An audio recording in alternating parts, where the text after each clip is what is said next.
365 cut. These are the meaningless ramblings of a Scottish we-done whore and a pissy ex-video store clerk. Their ongoing mission is to set right the movie wrongs. They're gonna need a bigger podcast. Hello everybody and welcome to episode 106 of the 365 Flicks podcast, and this is an indie talk. It certainly is. Yeah, man. Numbers are climbing again, Kev. They are climbing again because we got rid of that other crap. Now that we're not doing like Road to Infinity Wars properly, like the numbers will climb. We did most of it. We did. So it was a moral victory for us, if anything. We skipped 3, and well, we did skip 4, but the good listeners, you know what? You're gonna get one episode more. I think this is Toby like angling for his own spin-off show. Yes, this is Toby trying to make himself part of our show while also having his own show. And then comes the hostile takeover. Yep. It will be messy, it will get sloppy, and we will win. Yeah. Because he ain't beating us. Oh, no. With 365 Flicks, man. Oh, exactly. So I am Kevin, the pissy ex-video store clerk, and the man next to me is... I am the Scottish Whedon whore. And winner of the 2017 Brent of the Year Floppy Award. I thought for a minute there, with you being tired and stuff, you might have forgotten that. No, I was just fucking with your head. Yeah, you did mess with me there. So yeah, as I said, this is an indie talk, but we've got a couple of little bit of business before we get into the interview proper. The interview this week is with Christopher Murray and Matt Rose, the creators and writers of a fun puppet show. Fun, sweary, violent. That's the best kind. It is the best kind, called Freddy and Fuzmo Fix the World, which we have had the pleasure of watching the pilot. Yes, we have. I'm going to have to watch it again. Yeah. After speaking to them, I really want to watch it again. And it's weird kind of speaking to and seeing on the Skype the real sort of face behind Grumble. That was weird. Yeah, I was expecting him to be pink. You were a little bit, yeah. I mean, he kind of was pink, but mostly white. But yeah. Just the wine. It was because of the wine. But we had a fantastic time chatting with these guys. You're going to absolutely love this interview. We have a new stinger at the start of the episodes, thanks to Matt. Yeah. And we're going to get into that. But first of all, we want to quickly mention a quick little giveaway that is currently on our Facebook page. Yeah, giveaway goodness. Awesome giveaway goodness. So MCM, last year we teamed up with MCM to give away some tickets to the Glasgow Comic Con. That's right. Which went down really well. The girls did a video and everything. That was awesome. MCM have got back to us again this year, and May the 25th through the 27th. That's right. They have given us tickets to MCM London Comic Con, which will be bigger, better, and some awesome guests. Including us. Including us, because we are going to be there. Going to London. We're making our way down to London, where we can legitimately bump into someone and go, "Oh, you slag!" Yeah, maybe just the once. Yeah, obviously just the once. Yeah. I would never do it twice. No, well, not to the same person. The same no, would it not be easier to do the same person twice than two different people? What? Well, it halves your chances of getting beaten up if you do it to the same person twice. If the first person doesn't beat you up. Yeah. Then yeah, it's okay. Okay. So yeah, get yourself on the Facebook. It's a cheeky little like the post, share the post, and a cheeky little question that is just for a bit of fun. There's no right or wrong answers. Do you remember what the question is? I do. Go on then. Oh, I thought you were just taking a poll. No. Yeah, so if you were going to take on Thanos, yep, what would your dream team be? Doesn't have to be Marvel. It doesn't have to be Marvel. It can be any team you want. Yeah. As long as Spider-Man's in it. But you only get 3.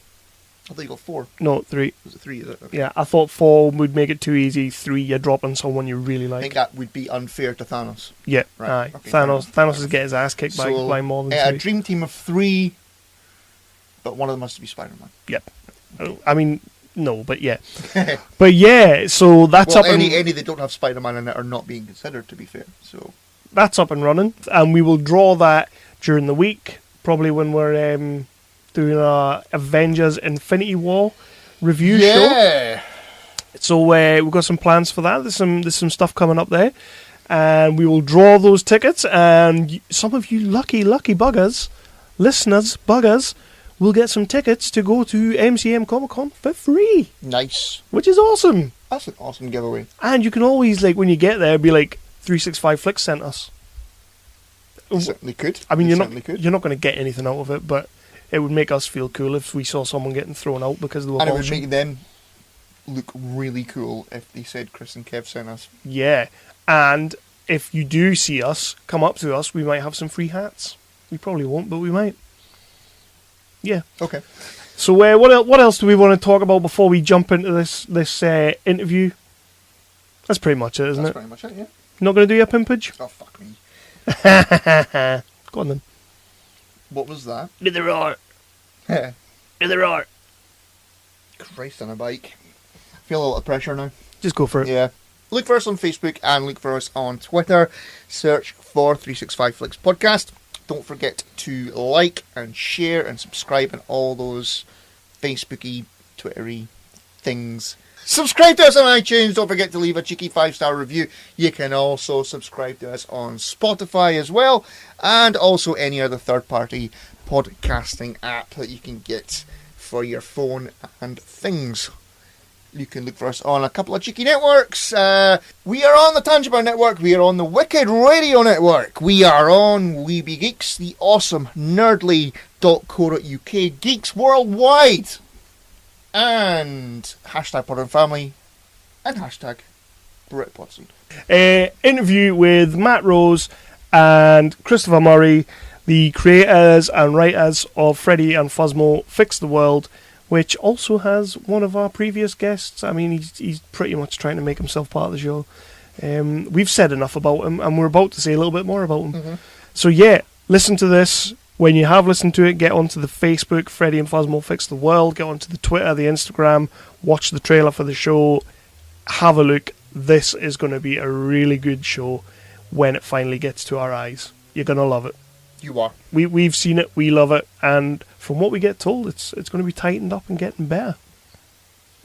So, interview already in progress. Well, it's 2 aliens and a guy named Freddy. We used to fix a problem every weekend. I thought you were going to be like E.T.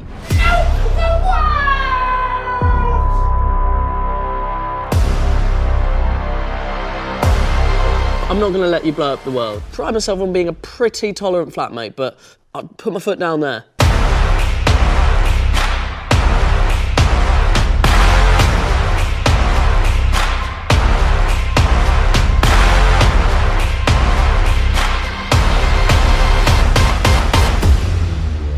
Whoa, we are still doing the whole world peace thing though, right? Relax.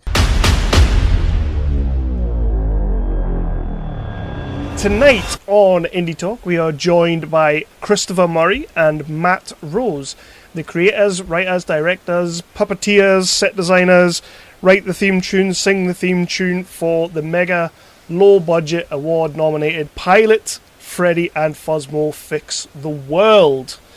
So first off, thank you for joining us, guys. And how are you tonight? Thank you for having us. Great start. You first. Let's start with Chris Murray. Yes, we're good. We are fantastic. It's lovely to be on your show. It's always nice when you get a guest come on and they've already got beers in hand. Yeah. That's the night. It's a nice feeling. It's not as nice when I'm not on beers though. Yeah, you're not tonight. No. We wrote and made the show largely intoxicated, so it seemed Is that not how most things are made? I think if you're a creative person in any sense of the word, then you have to really. It's a great justification. Yes. Creative. I don't understand. I'll go to a different plane when I'm pissed. Yeah, like I wouldn't be down in this. Like lager is really my fucking elixir. But no, it does taste nice. That's what I like to hear. So let's get the important question out of the way first. When are you guys going to be seeing Infinity Wars? I'm really like I know there's people out there that give those movies like a bit of stick, and because there's a lot of it almost there's not room for the big budget movies like that. But I can't not watch them and enjoy them, for what they are. I'm really excited for it. I haven't seen Black Panther though, so I feel like I need to get that one in and then go and do it. So maybe when I can source a DVD appropriately, not illegally, then I will go and see Infinity War. Would be my answer. So I don't like Star Wars. This is what we're talking about. This Infinity War. Infinity Wars is the Avengers. The Avengers, right? Yes, the Marvel superheroes. No, I don't. I'm not really into that either. I'm sorry. I just. That's all right. Yeah. When are you going to go see it? That's the real question. Tomorrow night. Yeah. Have you've done the whole build-up recently, right? We did most of it. Yeah, we did, and then we got. I think we had 4 episodes left to do, and we kind of just gave up. Well, no, we both got taken down with the damn cold, or Ebola / AIDS. Yeah. It does make it hard to watch it a woman when you're rocking the Ebola. And talk as well. Yeah. Our throats were pretty much knackered. Here's a cheeky little exclusive for the listeners and for you guys as well. We do have one more episode coming. We were pretty much forced into letting one of our guests do an episode for us. And that is a friend of yours as well, Mr. Toby Osmond, is doing an episode for us. Oldest man alive. Infinity Wars could be a Star Wars film. Sorry to go back to this, but put it a bit. That sounds like it could be a Star Wars film. I mean, it's got wars in the title, which I guess let's not mess about. Star Wars, Infinity Wars. Now you've got me there. Very similar. Very similar. Yeah, there's a lot. So there's my sorry. Toby is doing this episode. So this is breaking. But he decided earlier in the week that he and a friend of his were going to record Thor Ragnarok episode for us. Wow. And to be fair, we didn't really have a choice about it. That's my favourite one out of them, I reckon. I am looking forward to that. It's hearing the coolest man alive talk about, to me, the coolest Marvel movie that's been made as of yet. He's got a real evil, like an English villain's voice. He does. He's got very mahogany tones. Very Ben Kingsley, yeah. And you see him in a fur coat. It's mesmerising. Yeah. The day, we won't make this all about Toby. No, God, no. Mostly, yeah, it's great. Yeah. Did he say he found it? Or he made it? Or he skinned himself? Yeah, sort of grew it out of his own flesh. He's that cool, we could do that, I imagine. I don't know, but yeah, Toby's great, so everyone should definitely tune in for that one. Well, it's coming, and I'm a little bit worried to listen back to it. It'll be fine. But anyway, that's that. This is this. So before we get into talking about Freddy and Fuzmo Fix the World, first of all, we want to know a little bit about you guys and what led you guys into working on this project together, and sort of a little bit of background. I mean, where it started, I guess the initial bit was Luke, the third writer of the show, who's had can't be with us now. He keeps crashing his car. Can't be with us tonight. But I was writing sketches and just making like online content, just making stuff for the idea of just getting stuff out, for the idea of just cheap and easy, silly sketches and things like that. I was more of I wasn't doing films, I was blogging, so I was sort of fascinated with doing kind of gonzo-style articles, just doing stupid stuff, really ridiculous stuff, like what you had to do to this won't get me in trouble, I'm sure, what you had to do to a note of money so that it wasn't eligible to be used in a transaction. So obviously you could start off just drawing things and writing things on it, culminated with me writing, "This note is fake, please call the police." I'm trying to deposit into my bank, and it got really hairy, and I thought this is quite funny. I thought it's sort of writing about it, trying to come up with a sort of, quite a constant stream of these articles as much as I could, and then I showed them to you, and we sort of laughed together and drank together, and it escalated from there, really. And then we made love for hours. Oh, hours. And then after all the love making, we said, you know what? You don't see enough puppet shows on TV. We should just do one of them. And then we made love some more, and and then eventually Freddy and Fuzmo just happened, I guess, after 6 months of all of our friends helping us out, really. But we came from these different. There's not enough post-coital conversations about puppets. Definitely not on podcasts. That's for sure. Since Rod Hull gone, he really took that with him. So I think it was obviously I worked with Matt, and I've been doing these sketches with Luke, and then we were sort of at a stage where we were saying, it's good doing these, shooting these sketches on our DSLRs and whacking them on YouTube and whatever else, but like, why don't we try and just find one thing, like a bigger thing, and just try and put all the time and energy into that for 6 months or whatever it is, and see what comes out of it at the other side, It's worth mentioning, you hacked the puppet pre-existing to the idea, really, if we're being honest. Yeah, well, that's the bit that sort of gets a bit like me having a bit of a mental breakdown.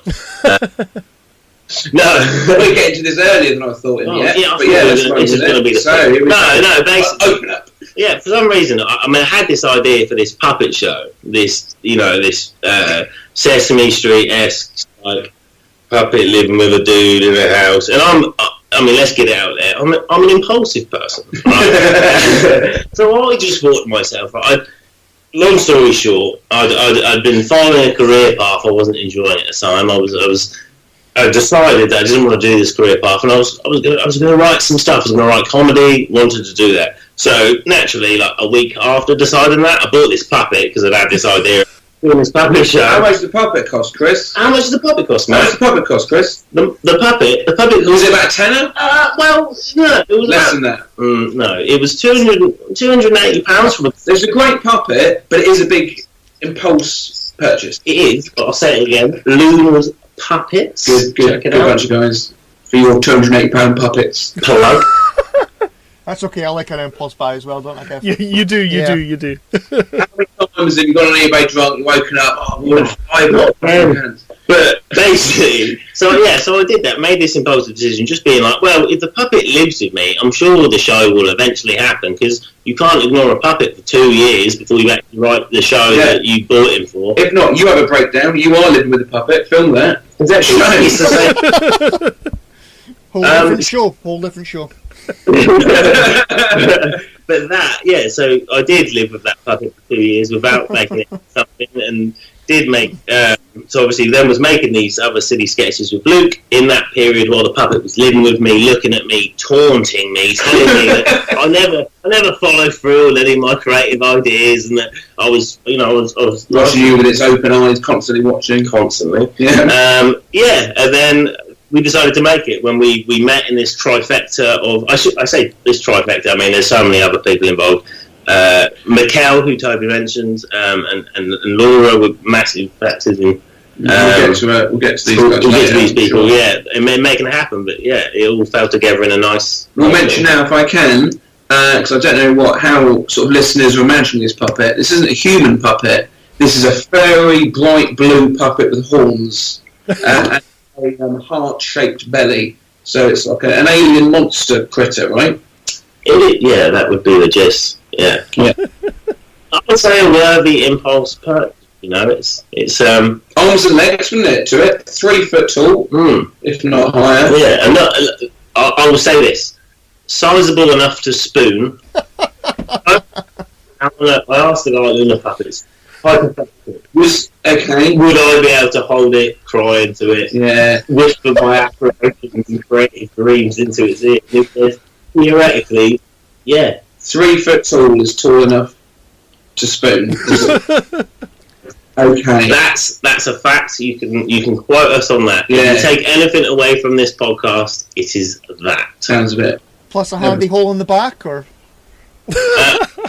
The great thing about those puppets, once again, Luna's puppets, the design is there's a big hole in the bottom, so use your imagination there, and also access at the back of the head. Bit different, I know, but I mean, I not reproduce. That is true, isn't it? Yeah. But not only in terms of obviously puppet lovemaking, but in terms of puppet operating, very handy and very useful. Once again, Luna's. That's enough plugs for that. Oh, yeah, I'm done with that. Alright, yeah. I'll play that gag out. Also, just to detract, they're not that good. So anyway, it's time to talk about wines. So, Matt, I read on the Freddy and Fuzmo Facebook page that you were a little bit of a game show addict at one point. Right, so yeah, when I just graduated with a degree in English literature, but weirdly, jobs not coming in. I'm thinking, why did I apply for English lit? No one needs a poet. No one needs a poet. But I thought, would it be weird? No, not would it be weird. Is it possible to win a game show in less time than it takes to get a job with a vocational degree like English literature? So I was applying for jobs and I was applying for game shows. I was applying for the same amount each day and seeing what came in. And I ended up with no job roles, no job applications, but I did appear on Eggheads, Britain's Got Talent, Countdown. I cooked for the MasterChef judges. The first time I ever baked a cake was on the Channel 4 show Baking Mad, which is their version of Great British Bake Off for the best bakers in Britain. I was there, had never baked a cake before. I took a cake my girlfriend made to the audition. Get on telly, they played, this is great. I want you on the show. You Google Matt Rose, Eric Landlord, Bacon Mad. You can watch it somewhere. The first on the dark web. Dark web, yeah, Onion browser. But then on the day, I'm asking the cameraman how you make a cake. I was about to pour milk into it. The cameraman, you don't pour milk in a cake. I was, oh, fuck, sorry. He's talking to Paul Hollywood, and he's giving me advice. So yeah, I applied for every show, whether I was eligible for it or not. Countdown, yeah. How did you get on the countdown? Did you get smashed? I did lose. Oh. I did lose on that one. I'd never watched an episode of Countdown, and during the audition, it was a phone audition, I had an internet anagram solver up. Here's your letters, SAR, NDCI, blah, blah, blah, blah. Any time starts now, bam, bam. Oh, sardonically for 9. So this guy... These game shows are really easy to get into. Like, what's stopping the cake? I know. What's stopping someone just buying a cake on the way to the place and be like, I made it. And they're like, good for that. I'm buying that. I believe that. Should have bought a cake. It's not like people do silly and insane things just to get on telly. Well, Britain's Got Talent is a funny one because they obviously, because I have no talent, which we'll get to in a bit. Today was I was throwing things up in the air and catch them in my mouth, which is something I can do with. I won't do it now, but with like Rolo or whatnot. That's what that goes for. But I can't do it on. And I went to the audition and fucked it up massively. Dropped everything. I brought quail's eggs. They missed, splattered on the floor. and then I got a call 2 weeks later, so we really be on the show. And I thought, you want me to be in the bad montage. And the day got worse and worse for the judges, and it's just all the plebs like me. And I thought, I'll get really good at this. But then I didn't.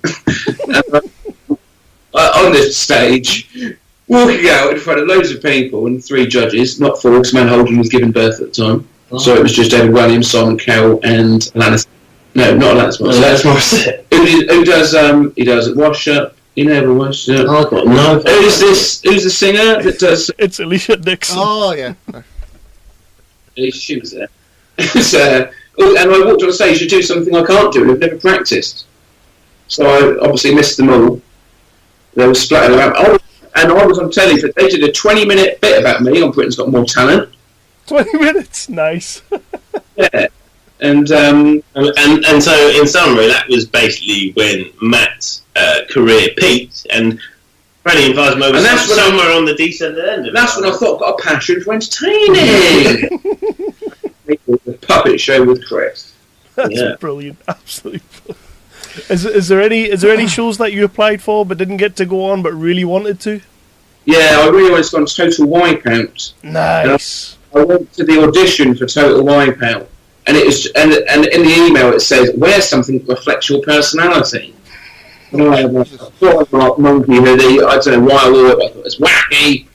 And there's thousands of people, mostly blokes, all in fancy dress, meeting up at this gym, 10 a.m. in Staines, and it's like the worst stag party ever.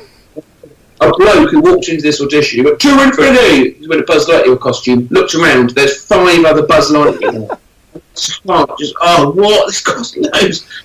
And then you audition, and it's just you, sort of, how loud can you be? And the monkey ones, you didn't cut it. They said no.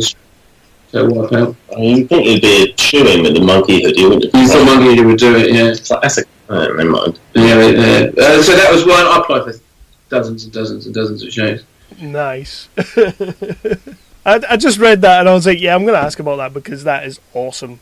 I got recognised. Any time I've been recognised after my British Got Talent, I was in Bristol. And I went, "Oh, I've got British Got Talent, let's get a photo with you." Took a photo with me. Why have I touching him? Why have I done that? Show. Yeah. I need to cover it. Yeah, but then I ended up following him around. I was, "Where you go, mate?" "No, we're mates now." He went, "Oh, yeah. You're my best You friend." recognise me. I'll tell you what, let's tighten this up. Unfortunately, in Freddy and Fuzmo, I act behind a puppet. So no one will see my face, so no one will recognise me. Which is, the irony of it all, isn't it? Yeah, which is fine. I puppeteer 2 characters in the show, I should probably say. Just, walk this conversation down, I guess, back towards the show, maybe, is this fella with the puppeteering, he became... Don't point. Never point on a podcast, because people don't know who you're pointing to, because it's all audio. Well, Matthew, very, very scary watching him become this sadistic, mongrel character, and it was... Puppeteering is a piece of piss. Open the mouth, same time you make noises with your mouth. Yeah. Match up the puppet mouth with your mouth. That's all you need to do. I know what piece of piss. I don't know what people moan about. I guess ventriloquists are different because you can see them. Yeah. But puppeteering, when they can't see you, easiest thing I've ever done. Yeah. Jim Henson. He was like, "Oh, it's really hard." And he has sock puppets. We had these 3-foot things perched on our arm. So, right. Okay, so let's get on to Freddy and Fuzmo Fix the World.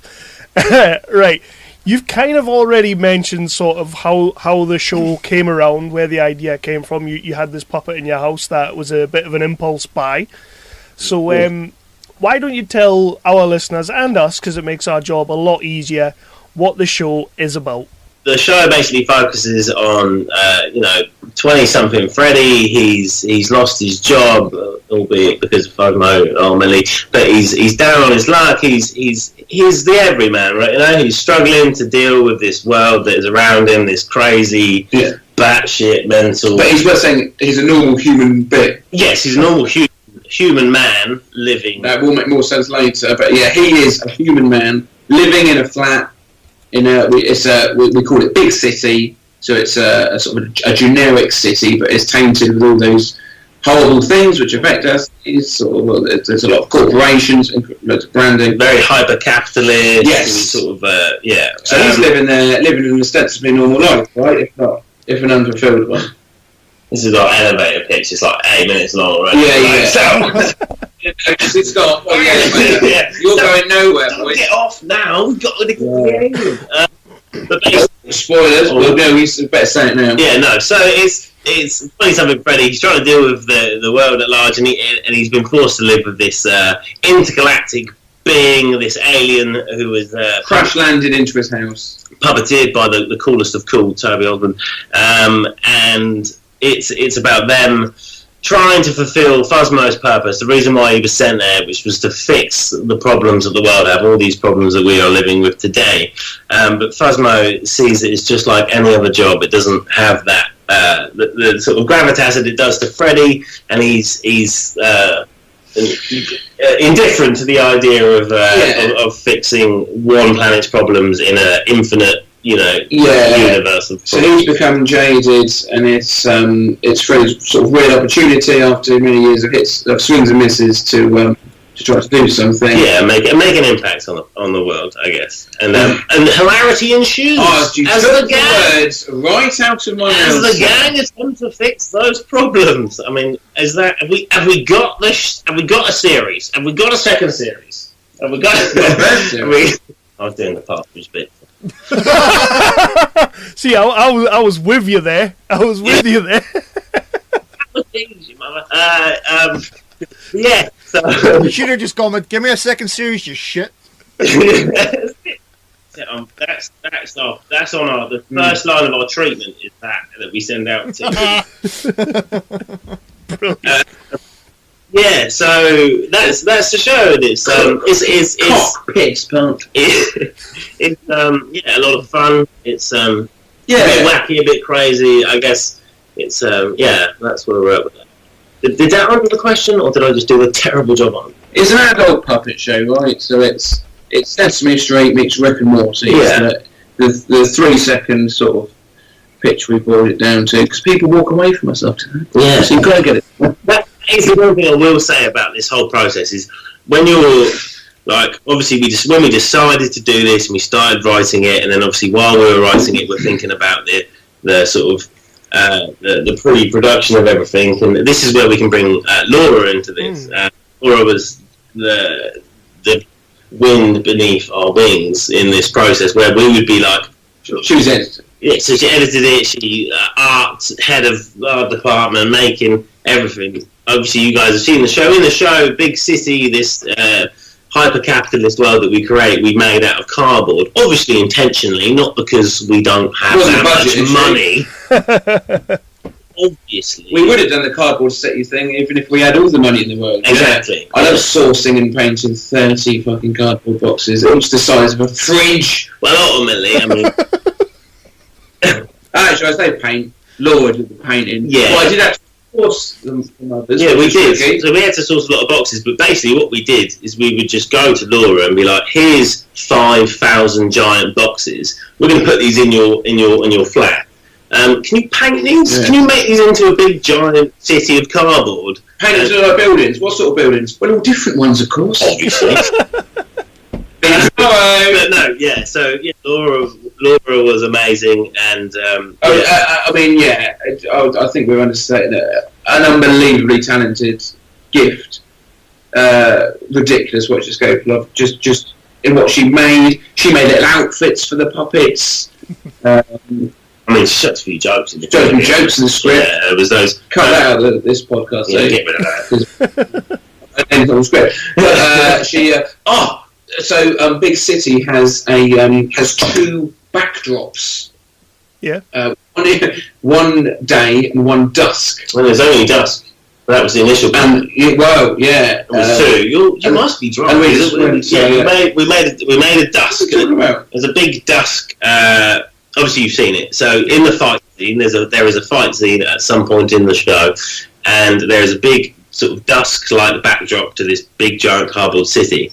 Now, obviously, on purpose, not for money reasons, we had to find a way to make this giant backdrop. Turns out, if you pay for that stuff online, really expensive. Yeah, So- but we always do it for free. But just so happened that at the studio that we were shooting in one of the back rooms, there was a giant dusty curtain that was older than time itself. It's been for years, isn't it? Oh, it was so Stank. smelly, and we All these basically scarab beetles scuttled out. gave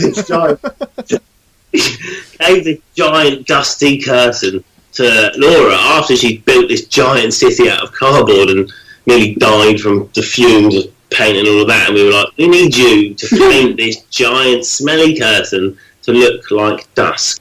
And by Jove, it was when they hung it up on the day, I was just like, I want just to hold her and never let her go, because I genuinely think she could have died. But the great thing about Laura is you'd be like, are you sure you're okay with doing this? Are you sure you're okay with spraying this in your flat? And she'd be like, yeah, it's fine. And I think there was probably times when she like lose consciousness, but she wouldn't tell us out of courtesy. It was a cloth the size of a tennis court, and she has a small flat, and I don't think you could open the windows all the way. Yeah. Because people kill themselves out of it. And so she was in this room with, 1 by 8 inches of fresh air.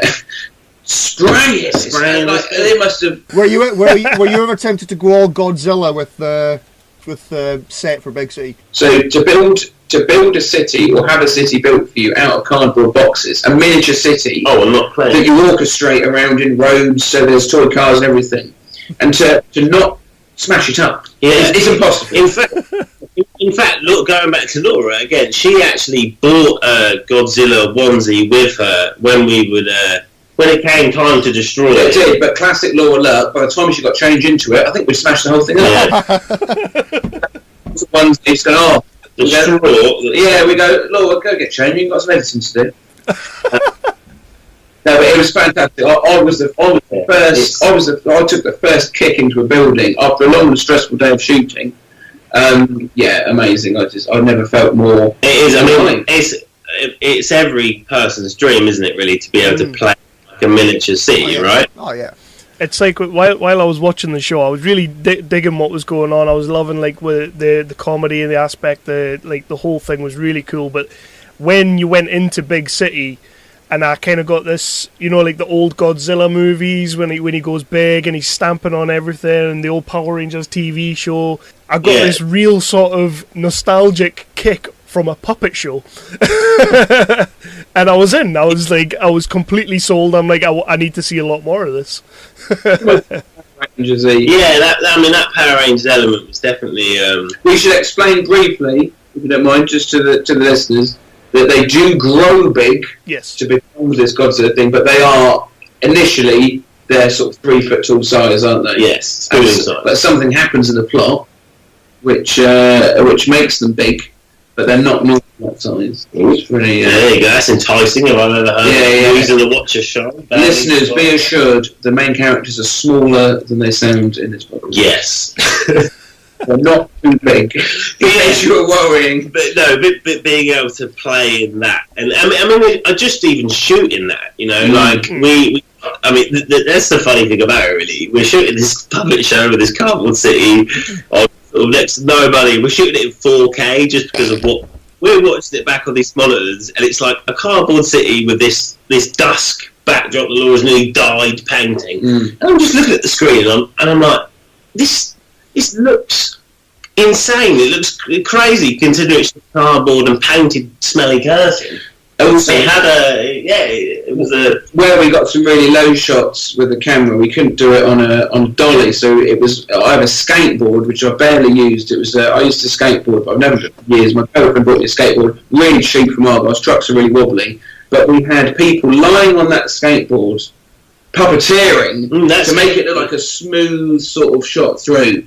And it was some of the best skateboarding I've ever seen. Yeah,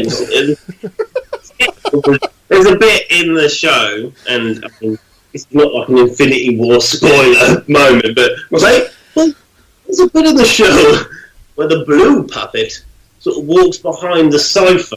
Giving it away. That was the Shyamalan twist.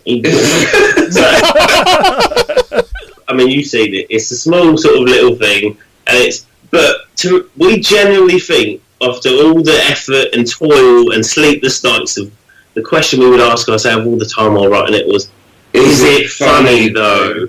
And constantly be doing that all the time, and then we realise when watching this moment where the puppet walks behind the sofa, and this is me lying down on my back on a skateboard, holding the puppet up, sort of trying to make him look like he's walking in a fluent line without losing the dip that you'd have if you were scooching across. I'm grabbing you by the inner thighs, wheelbarrowing you along. Yeah, it's all it's very sexual on the skateboard, but you get this emotion. And every time I watch it, I look at it and go, that's the funniest thing in the entire show. No, don't. Well, there are jokes in it. There are jokes. There's something beautiful about the skateboard motion and him walking. But I'll tell you why. It's because in puppet shows, you don't see them with that sort of movement. You watch Bodger and Badger, he comes up, he pops up behind the counter, he pops down. Yeah, you don't see horizontal movement by puppets much in the media. So what you're saying is we're sort of the James Cameron of puppeteering now. We're sort of innovators, showing new technology. turns out in puppeteering you can use skateboards. So you're welcome. You've paved the way on that one.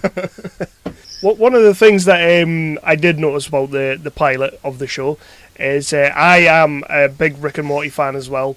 Chris will tell you I annoy him with it all the time. Yes, he does.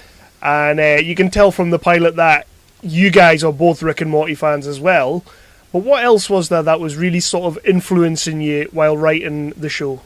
Well, I like, not only is it incredibly, it's very bright and sort of sciencey and zany and in your face, but also I really like the neuroses of small British comedies, and so Peep Show for me, two very different people sharing a flat, and there's a lot in Freddy and Fuzmo, which is, although it is a human living with an alien, it's also those tiny little things of just two things living with each other. The rent, what's whose, sort of what's going to be on telly, who bought the milk, things like that, which eat away at everyone, because I've lived with people, so I know it.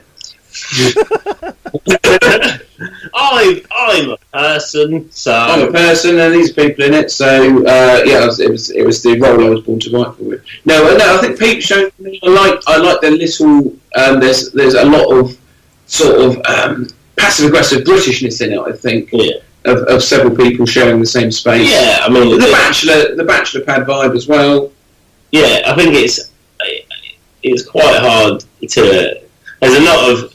You're going to get the natural things like Gervais, the office isms that have become, I think, a part of like. I mean, you're from Reading, so it's that in you anyway. That's the accent, isn't it? Oh, yeah, that stuff. It's the Gervais isms and office isms that are in your everyday life now, because I guess those shows were massive for us and whatever else. I think one thing for me is like. I don't know. I think I'm quite interested in. I mean, I really like people like Stuart Lee, like a lot of stand-up comedians, and I like the idea of.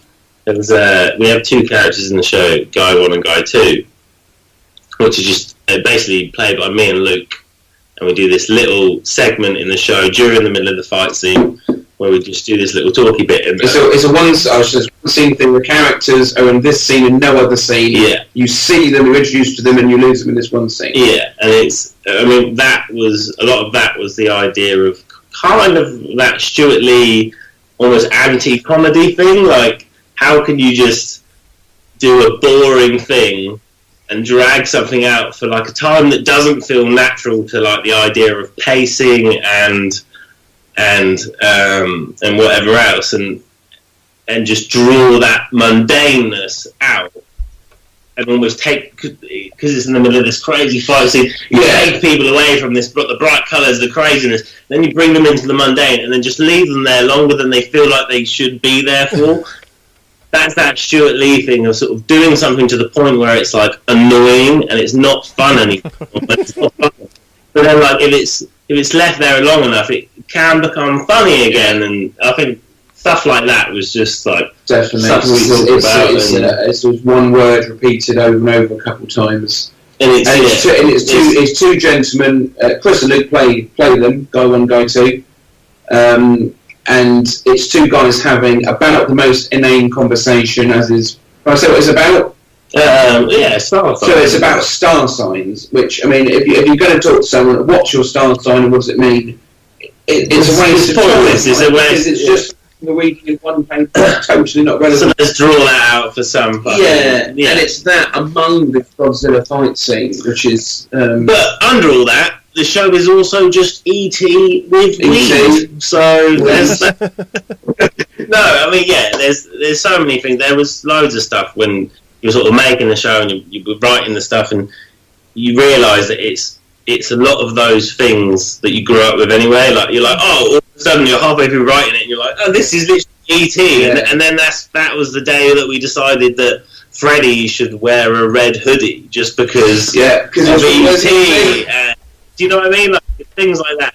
There was bits where we were deciding what we should put in the picture frames just when we're thinking about getting this stuff together. Like, month before Yeah. shooting or whatever. And then we were like, well, let's just Photoshop him in the Star Wars cantina, and you piece these things together as you go, and they you realise that one thing we kept saying was a lot of things with the show, when you're sort of, I guess, you're being influenced without realising you're being influenced, right? Yeah, I guess sure. a lot of these things fall into place. They work in a way that didn't intend for them necessarily to do that, but they fell that way, and you're like, oh, that's great. Let's roll with that. Yeah. And that was fun, and that was probably the most interesting thing about the whole process of trying to make a show with very little money, while we are ultimately working full-time jobs, in those jobs, doing what Fuzmo is doing a job he doesn't like, not sure what he necessarily is doing while doing that. Yeah. Yeah, so I think it was with the going back to the sort of the idea of stuff influencing you without you realising it. Third character of the three, which is Grumble, who is a new alien that they've had to get to live in a flat because they can't afford to pay rent, so they've had to get a new flatmate. And he's a nightmare. He's a nutter. He's a maniac. He's just he causes nothing but carnage. And do you remember that weird show called Dinosaurs? Yeah, It was back yeah. in the 90s. And I still don't really understand how that show works, whether robots or people in outfits or whether it's animated. I love that. Mental. But I only realised this months afterwards. I based Grumble on, the baby? Baby! Here's the dada! Yeah. So it was that mental, high-pitched, because we have Fuzmo who talks very raspily. We've got Freddy who talks just in a very normal British voice. So I thought Grumble needed to be the opposite end, which was just really annoying. So I'm not going to do lots in this podcast because you want to listen. And again, I think it is that thing of sort of like that testing. Going back to what you were saying about the Rick and Morty, I guess some similarities there with that is, I suppose, one element of that show that a lot of people probably found hard to get their head around was like the Rick burping, and the fact that Morty's like, Rick, you know what, Rick? Yeah, like that stuff is like, it's kind of uncomfortable to listen to at first, and you feel, and the burping and stuff, you feel like, I don't like that, but then something changes and it sits, and I think with Grumble, the boys sort of trying to push that a little bit to be like, can you just make him annoying enough that, for us it was always kind of funny if you put... I'm known to be fairly irritating anyway, and then for Chris to go, can you be really like the worst thing I've ever heard? It was so really high pitched. Yeah, there was something in there. Should I do a bit of Grumble now? On you go. Oh yeah. We'll do a little soundbite for this. I'm Grumble, and I'm an alien from outer space, and I've come down here to cause fucking havoc! Sounding, the first time I did that as sound guy, amazing guy, had his headphones stuck, that was it, and he pulled his headphones away, screaming in agony, come on, like this! With no warning to him. How he endured. You're wearing headphones on there, so they just felt that. That's brilliant. I love it. So how many different versions of Grumble did you go through before you decide? I'm not a voiceover guy. I don't do this. I'm not a voice man. But I can do this. And then we do that. I always thought there was a bit of Marge Simpson in it as well. There's a bit of it's that element of it, isn't it? Call me, you fuck. There's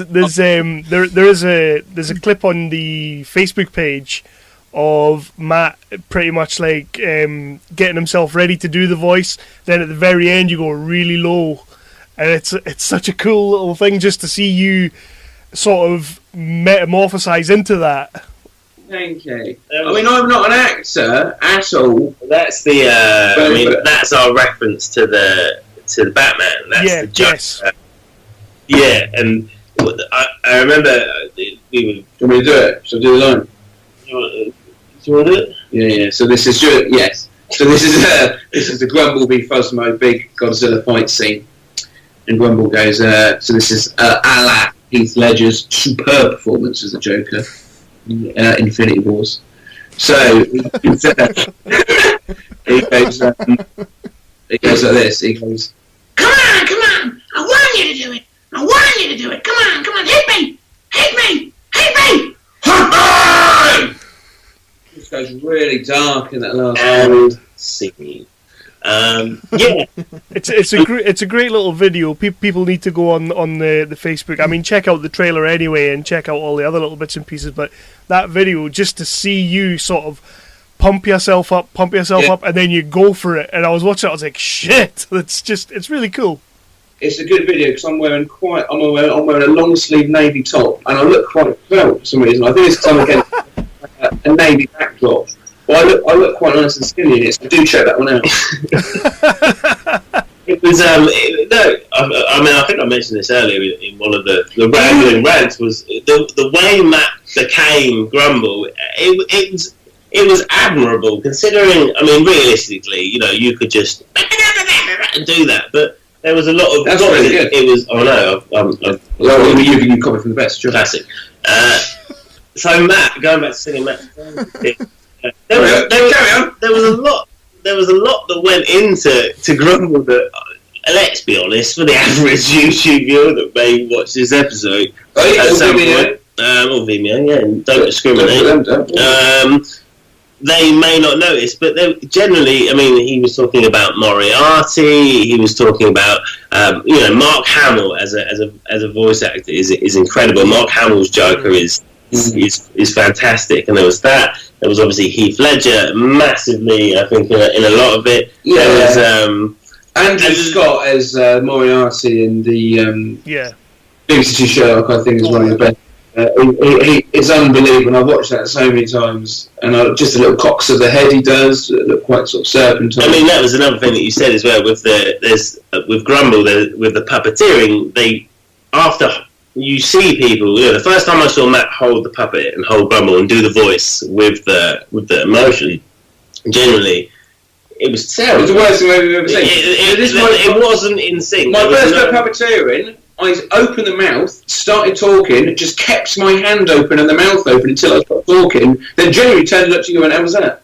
Yeah, and you think it's going to be easy, and it really isn't. No. It really isn't, and it was, I'll be honest with you guys, it was only about 2 weeks before that we really started thinking about how are we going to do this in 2 days with no experience of puppeteering, with not actually really practicing with these puppets that much. I think we just caned it in like a couple of evenings of just figuring out what worked behind my sofa and whatever else. But Matt started like that. He started not being able to even do the lines in sync with the hands, and by the end of it, there was so many nuances to the Grumble performance. And like I say, you'll watch it, and it's just it's a puppet, but there's work that's gone in there. There was head tilts that are like the raptors from Jurassic Park, like that sort of that little head movements, and little things like that. I mean, I know it's just in a cardboard scene, but I think those things they're interesting to watch develop.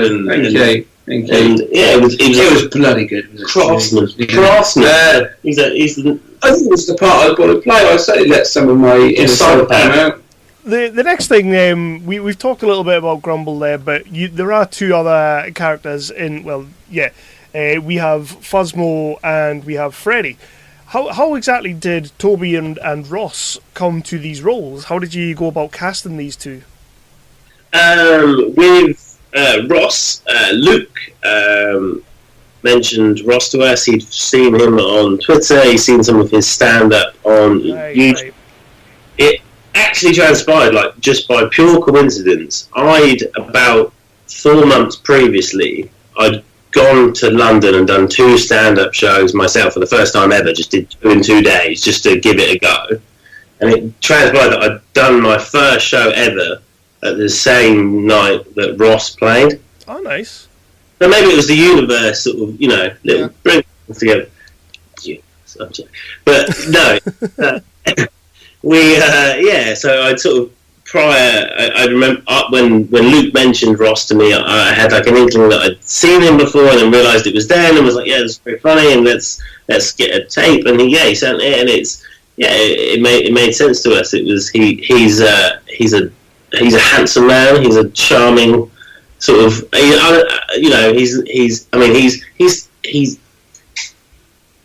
Freddy is what I'll get to. There, he plays very well, and there was it. With Toby, it was he'd worked with Mikkel. I think Toby mentioned Mikkel. Yep.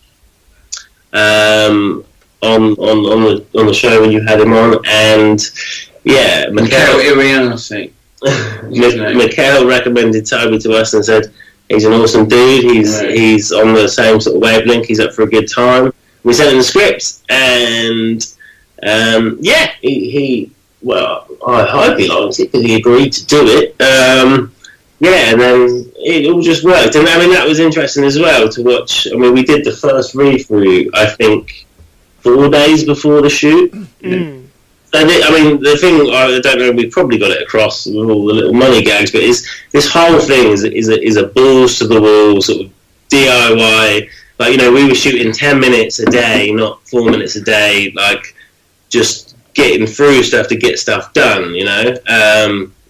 And yeah, so we were sort of pushed for time. So we had this first read through about a week before, and it's weird, I suppose, because we spend so much time writing these characters, and then when you see people like Toby and Ross bring their own thing to those characters, that was very surreal, I think, over the 2 days. And Ross stayed with you. Ross slept in mine. So Ross as Freddy. So Freddy is the fall guy of the show, right? So he's the one. If there's going to be an accident, it's going to happen to him. If anyone's distressed and exhausted, it's going to be him. Ross stayed at mine in my spare room, which is my PlayStation room, hastily dismantled into a bedroom. He shared it with my freezer, which is so loud it goes dun dun dun dun dun dun dun. The sun pours in the morning. It's really a terrible room to stay in. Never stay at mine. He stayed there, but I think it kind of worked because as the days progressed, he, as a human being, was falling to pieces because of my poor. The narrative of the show brilliantly because we filmed it in chronological order. So as the episode goes, genuinely see Ross as an actor falling to pieces, unshaven because I can't get any hot water unless you give me 20 minutes notice. And but that really worked. Whereas Toby, who plays Fuzmo, who is in a comfortable state throughout the episode, I imagine, you gave him 11 time. Yeah, well, I mean, great. Yeah. No, I mean, the thing with Toby, what was weird for me is... I'm sorry, I didn't deliberately give him a bad time to method act him, you know, without his consent. It's just the way my... Sorry. But yeah, you see, like I say, you see those guys become those characters, and it's interesting because by the last night of Toby staying at my house, it was he talking to me as Toby and just saying, you know, talking about his life, and I'll just be like, it's sort of, I'm just hearing Fuzmo, even though he's putting on a voice, I'm just hearing a bit, it's getting a bit surreal and a bit weird. Can I just say as well, just to make... And they both got 4 fingers. I was just about to say that. I've got all cold. Yeah. So the puppets have 4 fingers. Toby, who did the hand actions puppet, recently lost a finger. And yeah. So okay, to answer your question, that was the only reason. Yeah. His lack of 4-fingered actors. Yeah. Yeah. That was really good because other fingers would have gotten in the way. Exactly. So. It was just a coincidence, really, that he was actually bloody marvellous at the voice acting, and he, I mean, both of them smashed it out of the park. I think for what we put, I mean, not just the actors, but I think the entire crew, you know, team is amazing what we put together. That's it. I mean, for us, it's like, you know, the 3 guys that are writing it, it's just this self-indulgent kind of like, no, look at our thing, we made this thing, but then you've got all these people that are, who's that? Oh, these people that are super talented, and they're just, they're just working these long days, you know, and not really complaining, and just being amazing through what was basically, I think, 6 a.m. starts to like 9 o'clock finishes. Later, that was mad later. Exactly, yeah. So people were missing their coaches. We were saying, relax, we've got another coach tomorrow. We've got to film this puppet. and people make sacrifices for us, and I think we're so happy with what we got out of that experience, and eternally grateful for those people. So Ross and Toby, like I say, to take, like I say, going back to shooting the 10 minutes a day, having to take that in, and then like do that on the day, in those hours, in that space, which is quite a small space. It's especially with Toby puppeteering. Like, that's a lot of physical strain. That's very hard. I mean, a lot of the arm work was done by me. So me and Toby and me and Matt spent a lot of time together doing this. It was typically two people to a puppet. Yeah. One doing one doing the mouth movements and voice, and the other doing the hands with their hands, obviously. But the reason that's not done is because of HR issues, because we were crammed up so sexually close. It was unbelievable. And you and Toby together, if I step Toby on you, you're what? A good 12'8". Yeah. So for two of you wrapped around each other, crouched behind a sofa, trying to puppeteer for the first time ever. It was amazing. And you do bond, and there was those where you'd be intertwined with each other in some comfortable way, and you're looking down at you've got a monitor in front of you to see what's going on camera, and you do something and you'd nail a shot or something. You just do something that just looked good by pure fluke, and you just at the end of it just be like, there was a unity to that, but seriously though, it was fucking hard work. Well, really horrible. We did things with puppets which I've never seen done. Sorry. It's like the boldest statement I've never seen done. I feel like Keanu Reeves doing interviews after they've cracked the Matrix. Is that this? Yeah. We've done things with these puppets I've never seen. I didn't even think past. But there's one point. So Fuzmo, a scientist, we should explain as he's landed on Earth, and he's got to pour two chemicals out of sort of conical flasks into a central beaker. Hard enough to do when you can see what you're doing with your own hands. So you did that. We're blind basically because you couldn't see what you're doing with puppet hands. Accidents do happen on a puppet set. Who would know? Lots of spurges, Spurges, things flying all over the place, things smashing. Your bong you thought was smashed. Remember? You went mental. Gutted. There's a bong here. Fuzmo's a stoner. Fuzmo the alien is one of his, and there is a bong which plays a central part in it. And during one of his flails, that went flying off the counter. This is like for a quick. It'll be fine. Your bong. But basically, in short, it was a lot to put everyone through. It was very, it was a crazy few days. It was a lot of us just trying to figure out how you just made a shot work. You're like, right, what weird position do we have to be in to not show an arm on camera? And you just figure it out. And I'm sure there's probably better ways to do it. I imagine a raised set would probably help on most puppet shows. So most puppet shows like the Muppets, they have sets especially built for the puppeteers. They're about 4 feet off the ground. They've got special arm notches and ridges in. As any of that, in fact, our set was a pub. It was a pub set in Bournemouth University, which our co-writer Luke, monitors, guns, but it's a pub set, and like the beer taps, we took those down, but the beer pumps we couldn't remove. We had to make it look like a kitchen. We had to make it look like a flat, like a bachelor pad. So the jukebox became the alien space phone. You just write this stuff in. You're like what are we going to do with that? Space phone. That'll do. What's the beer pump's going to be? Alien stuff. It's the magic of filmmaking. Alien stuff. So we had to turn a pub set into a flat set. So we had to buy. We got a sofa, we got all sorts. Yeah, a lot of Gumtree purchases. A lot of halfway. Stop the writing session. All right, have we finished? People don't think of this. Yeah. You're thinking of writing. If you're listening to this now, thinking of writing something, and you want a sofa in it, think about where's that sofa coming from. Just think about it. But I didn't think about it. I don't know. I wanted 8 sofas in it. That would have been. I wanted an octagon of sofas. So it was a lot of hard work for you guys, but you got through it, and you've created this fantastic pilot, and at the end you were rewarded with an award nomination.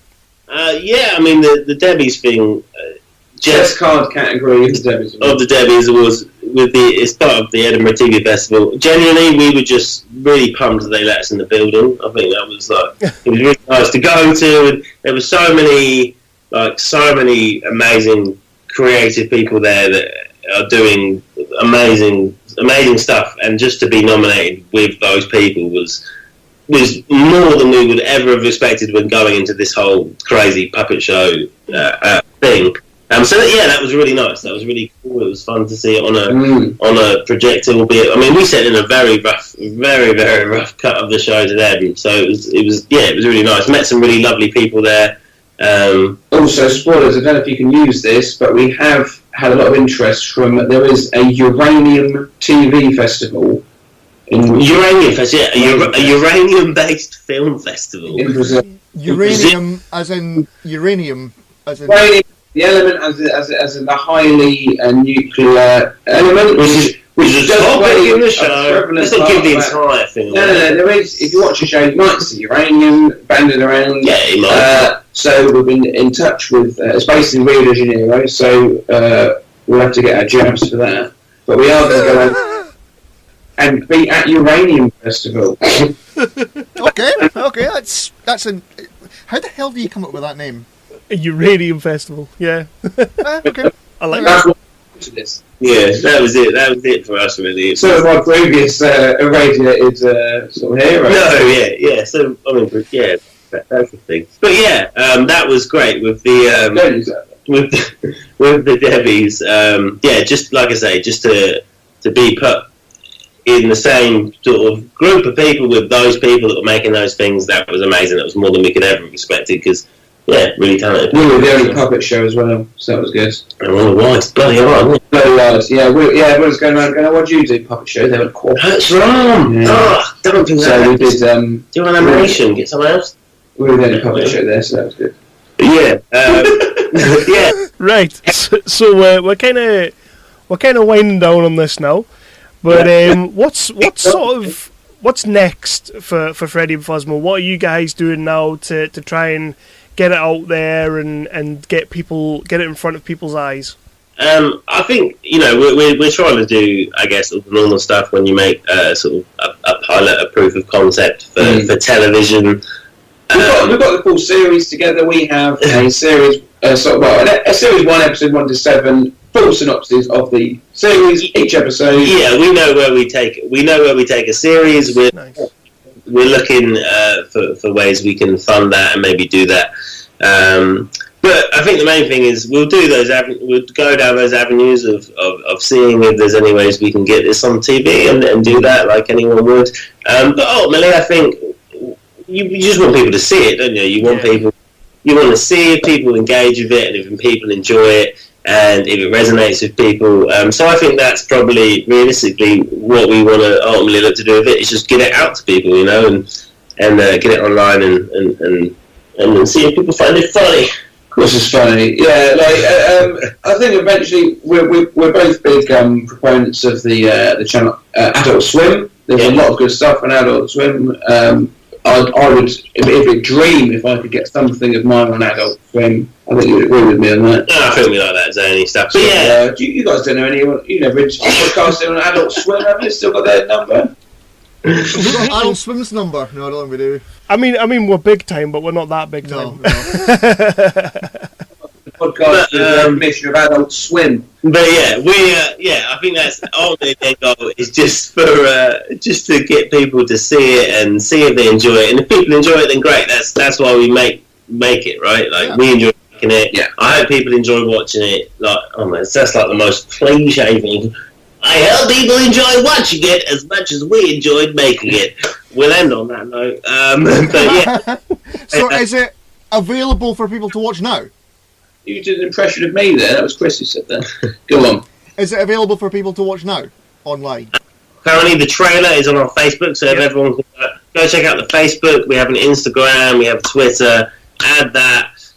We have a trailer up. Check the trailer out. But it's probably not going to be that long before we make the whole thing available for people to see online. And comment, talk about it, share it. There's behind the scenes stuff with the puppets. We have the puppets there. We do a little behind the scenes little snippets and bits off the Facebook. It's what you'd expect of those type of platforms. So if people think it sounds a bit crazy and fun, then please give it a follow on Facebook. If all of you do it, Mark Zuckerberg's going to see it, and then if we get his support, we're there, aren't we? With the Zuck. There's a lot of science in it, so hopefully it'll sort of compute with him and he'll enjoy that. I think he'll appreciate some of our extraterrestrial gags. Yeah. I really can't wait for people to get eyes on this, and when it comes to the social medias and everything, when the episode goes out, I'm going to be posting everything up, and I'll be sharing everything again. I mean, every time I see you guys post something, I try and share it. I love what you're doing. I love that pilot. It was really funny. It's completely up my street. It's just, it needs to be seen. Definitely. Yeah, definitely. Guys, thank you for having us and letting us rant and talk nonsense about this whole thing. It's very, almost therapeutic. I think I've learned a lot about myself in the process. It's been a lot of fun! Does that not fuck your throat? Oh, yeah, it thrashes my throat. Yeah. The one's for, yeah? yeah. The tannins in it really cleanse me down. A lot of time doing this really fires me up. I've got a throat, I guess. Oh. Honestly, lads, this has been absolutely fantastic. I've really enjoyed this chat with you guys. I'm sorry it took us so long to get you on. Like I say, last week, Chris and I were both flawed with the flu, but I've loved this. Yeah, it's been great. It's been awesome. Me too. Good, guys. I've adored this. And good luck with everything going forward, getting it out, and we'll be keeping an eye on it and sharing as much as possible. Oh, bless you. Thank you. We'll share your stuff as well. When you do the Infinity War podcast, you've got to get Matt on to talk about it. I've never seen any. I don't even know. Send Matt to see Infinity War, having not seen any Marvel movies ever, and then get him on the podcast to talk about Infinity War. That will be a special bit of viewing. What's Marvel again? I was going to say he'll just end up watching Star Wars. You will, Again, I haven't even done that. Get me on Shawshank Redemption. I'll talk about mate Andy Dufresne.